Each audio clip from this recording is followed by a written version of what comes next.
nice paper that I ran into from Briteline. This is sold through Grimco. It is the Briteline Gloss Photo Paper, the 9mm.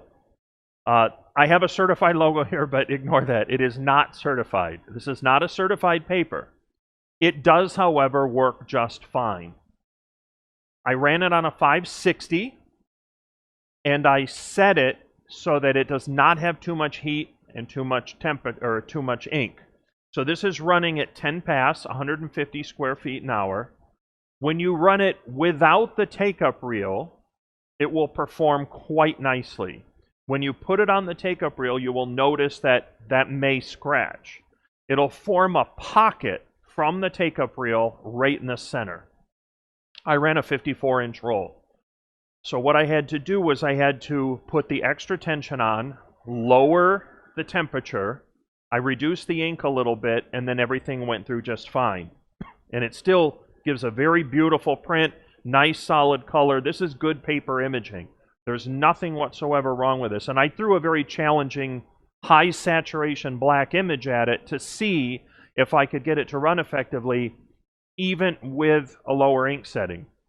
My recollection is that I'm running 10 pass, 90% density at about 175 degrees with extra tension on the take-up. I lined it all the way up the face of the paper. I set them 10 deep, let the job run, everything printed perfectly. It is not a certified media. I know that Grimco has presets for this, but I actually like the paper. I think it works fine. Hopefully Grimco made a couple adjustments in their preset, and your environment could always change it a little bit. If you have a lot of humidity, that water could impregnate into the media when you're running it. But I do recommend this. I got some excellent results. I ran a better part of the roll, no problems whatsoever. It has a nice weight to it. Again, a good choice for latex poster paper. The price is very reasonable, and I did not run this on the 300 series, but I would expect that on the 300 it would run just as effectively. Incidentally, I built the preset for this right on the printer.